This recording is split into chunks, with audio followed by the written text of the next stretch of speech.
ఇలాంటి మరిన్ని వీడియోల కోసం మా ఛానల్ని లైక్ చేయండి, సబ్స్క్రైబ్ చేయండి, బెల్ ఐకాన్ యాక్టివేషన్ చేసుకోండి. పరిపాలన ఎలా ఉంది? అంతమంది చంద్రబాబు నాయుడు చూశారు, ఇప్పుడు జగన్ చూశారు, ఏది బాగుందంటారు? అంటే చాలా మంది ఉచితంగా డబ్బులు ఇస్తాడు, అభివృద్ధి చేయలేదు అంటున్నారుగా. ఎవరికి నచ్చినట్టు వాళ్ళు మాట్లాడతారు, అవన్నీ వాళ్ళకి తెలుసు కానీ కొంచెం షో అటు చేయకపోయి మరి విజయవాడలో సీఎం మీద రాళ్ళు వేశారు, అది ఎవరు చేశారంటారు? చంద్రబాబు నాయుడు ఎవరు ప్రజలు చెప్పుకునేది ఏం లేదు, చంద్రబాబు నాయుడే చేసిందా? అంతే ఆడికొచ్చి వేసిందంటారా లేకపోతే ఆ మనుషుల చేత అయిపోతారు, ఆడికొచ్చి వేయలేడు కదా, మనుషులు వేసారంటారా? మరి చంద్రబాబు నాయుడు వాళ్ళు ఏమంటున్నారంటే అంతకుముందు కోడిపత్తి కావాలని చేసుకోండి, ఇప్పుడు కూడా అదే చేసుకోండి. కావాలని చేసుకుంటే ఇప్పుడు ఆ రాయి ఇక్కడ తగిలింది కదా, ఇక్కడ తగిలింది కదా, కొంచెం మిస్ అయితే ఇక్కడ తగిలింది కదా, కొంచెం మిస్ అయితే ఇక్కడ తగిలింది కదా, కావాలని కన్ను ప్రాణం ఎవడైనా బాగొట్టుకుంటాడా? అంటే సానుభూతి విజయవాడ కృష్ణా జిల్లాలో సరిగా ప్రభావం లేదని, రాజధాని కట్టలేదని కొద్దిగా వ్యతిరేకతని కావాలని చేసుకోండి అంటారు. 100 మంది 100 రకాలుగా అనుకోని ఓకే సీఎంఏ మాకు జగన్ కావాలి, మాకు మంచి అభివృద్ధి కావాలంటే సీఎం జగన్ కోరుకోవాలి. అమ్మఒడి 50,000 వస్తున్నాయి. మరి అవి వాలంటీర్లో ఇస్తున్నారా? కొట్లను పడుతున్నాయా?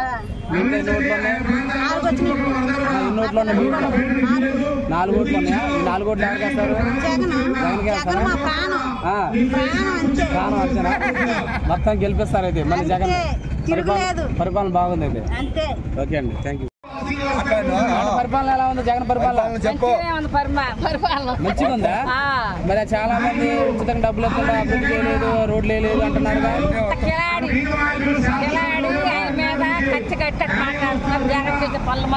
మరి జగన్ అదే చంద్రబాబు నాయుడు, పవన్ కళ్యాణ్, బీజేపీ, మోడీ ఇద్దరు కలిసి ముగ్గురు కలిసి వస్తున్నారు. ఆయన ఒక్కడే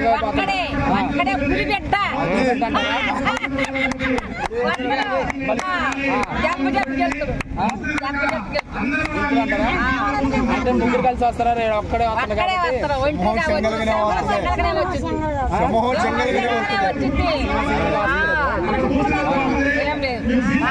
పరిపాలన అయితే బాగుంది. వీటిలో వచ్చినాయి ఏమైనా పథకాలు? 10,000 వస్తుంది మళ్ళీ మా మనవరాలకి మనవడికి ఇద్దరికి 15,000 ఇస్తాడు. నాకు మంచిగా వస్తుంది. వైఎస్ఆర్ గెలిచినప్పుడు 6 ఎకరాల పొలం పెట్టారు మాకు. వైఎస్ఆర్ గెలిచినప్పుడు